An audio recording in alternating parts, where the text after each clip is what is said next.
Hey everyone, my name is Luis. This is my first video and today I'm going to show you how to put together a great set list for a show.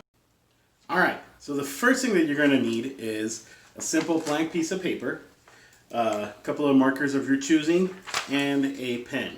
I'm going to show you exactly how I put together a set every time I play a show. I've just a little bit of background. I've been playing since last year, kind of by accident. I had a friend that invited me to an open mic, and then I thought, like, hey, I could probably do this. So I tried it out, played a few open mics, and then decided that maybe it was time to start putting together some sets, some shows, some gigs. And then this pandemic happened, unfortunately. So, I've done a couple online shows, and I'm finally starting to get back into playing music. But really putting a set is really simple. I'm going to show you how I do it. There's many ways of doing it. So don't just take what I tell you as the only thing. There's many different ways of doing it, and I would love to hear you. So if you have a particular way that you like to put a set together, please leave a comment below, and I will read it and maybe respond. Okay, so one of the things that you really want to make sure you have is have your guitar or your instrument of your choosing at handy. One of the things that I really like to do is, as I'm putting the set together, I will practice each song to make sure that it makes sense. I also usually put a set together about a week before I have a show, if I have enough time to prepare. That way I can practice it over and over again whenever I have time, and it's a lot easier for me to do it that way. Anyway, well, now that we got this out of the way, one of the things that I really like to do is I like to come up with a pattern. So I will think about different songs that maybe, like I'll start with a few songs that are very known to people. I like to play a lot of 90s covers, a lot of 2000s covers. So there's a lot of nostalgic music for me. So I will usually start with what I call my hits. So this is an example of of a set that I'm working on this weekend.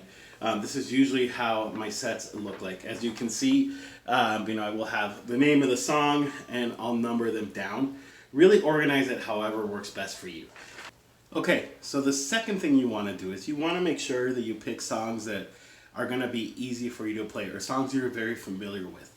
I'm the kind of person that I like to memorize the songs I'm going to play. I'm not crazy about looking at a book, but I have been compiling for quite a while this little handy music book. It has all of the songs that I like to play, and I'll go a little more into detail of how this can be really useful. This is really useful, especially when you're playing at home, if you're doing an online show or a live show on social media. Super useful.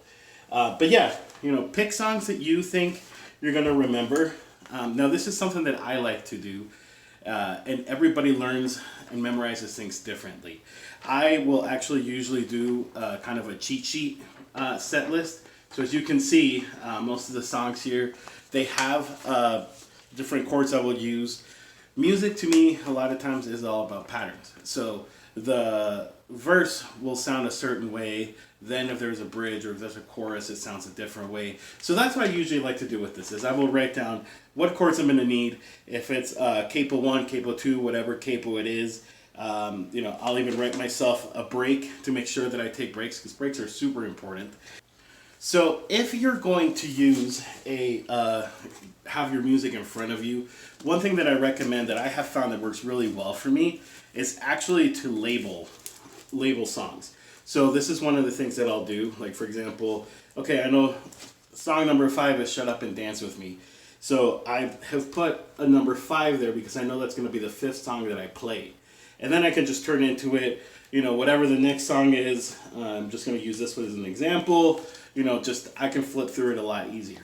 I've done quite a few shows from home, and I have found that this actually works really well at home because you can have your guitar stand, you can have your music stand, nobody sees it, and it's a lot easier. But if I'm doing a face-to-face show, I would much rather learn the songs.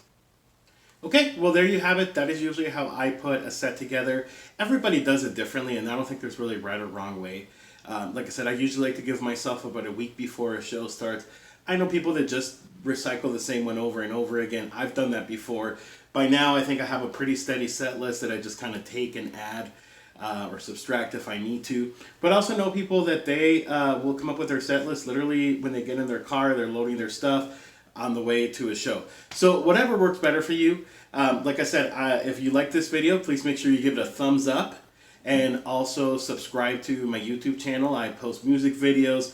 I'll do more tutorials. I'll do some vlogs. This is only the first one of this kind of video that I'm doing. And I would also love to hear what works for you.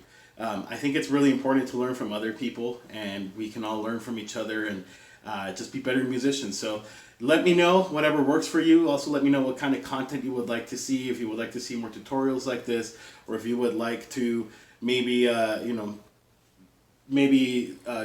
be with me as I'm learning how to play a song. I don't know, whatever works better for you. But thank you so much for watching. My name is Luis, and thank you very much. Bye.